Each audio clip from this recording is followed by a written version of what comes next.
Assalomu alaykum barodaroни азизу гироми қадр. Xudo nigohbonтон боша. Видеои навбатӣ оиди моҳипарварӣ ба шумо хостам навор кунам. бародаро, ҳаво бениҳоят гармай. шумо бо таънаву маломат накунед, бо кепка монда, ачки мондай ва чашмои худмонам аз афтоби сӯзон, аз арақҳое ки ҷорӣ мешавад нигаҳ бидорем. таънаву маломат накунед. мехостам ки дигар видеои бемаънӣ накунем. видеоҳое кунем ки оид ба фоидаи ҷомеа боша, ба фоидаи ватан боша, ба фоидаи бародаро боша. ҳозир ман дар лаби ҳавзам моҳиякоро шуморо нишон метавонам.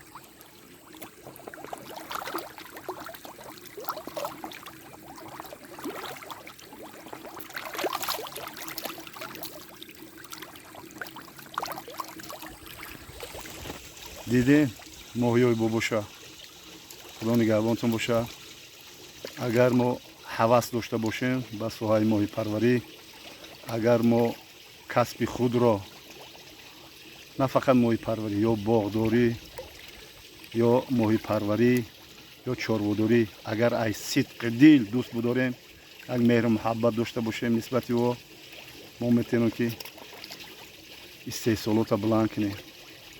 дар пеши моҳиём ҳастам, дар пеши моҳиёи африкански сом мегӯянд, яъне ки лақамоҳиёи африкоӣ ки муддати 2 сол 3 сол мешавад ки ба ҷумҳурии мо ворид шуданд ва ин моҳиё ниҳоят моҳиё гармидӯст ва иқлими тоҷикистонро ниҳоят хуб қабул кардагианд. мана бовар кунед, инами дар пешмон охид, инами дастма дароз мекунем, мегирем моҳиёро. ман ина моҳичако, ина моҳиё бениҳоят афзоиши хуб доранд, тез калон мешаванд. хоб масоҳати мисол 1 сотихда ё 2 сотихда мо метавонем ки истеҳсолоти амира ба тон бирасонем, 1 сотих ё 2 сотихда.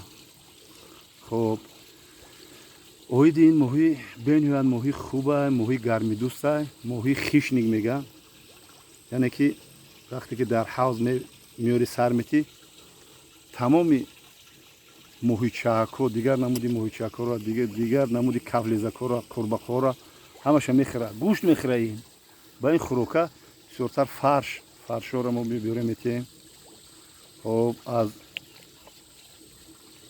ҳарорати ҳаво ай 20 градус боло, 20-25 градус боло шавад, бениҳоят хӯрокхӯриш сахт мешавад. 25-30 градуса шабрӯз хӯрок мехӯрад, тез калон мешавад.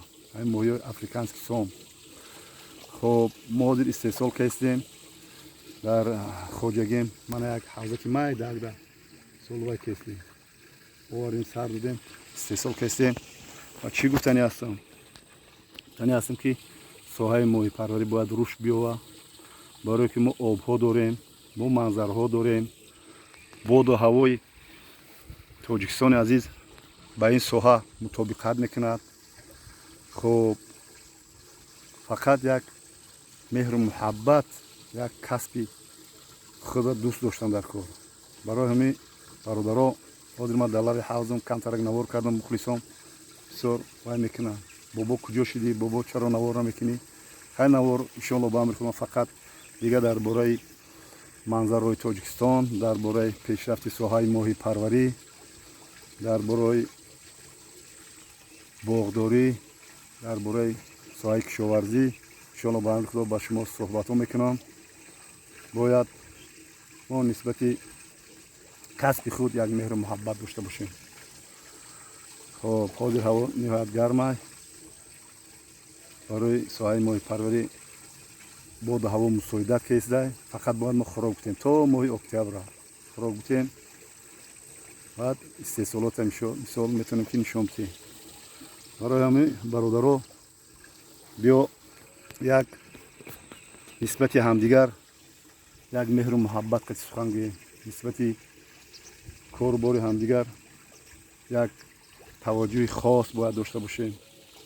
нисбати бародаро, нисбати блогерро гапҳои қабеҳ назанем.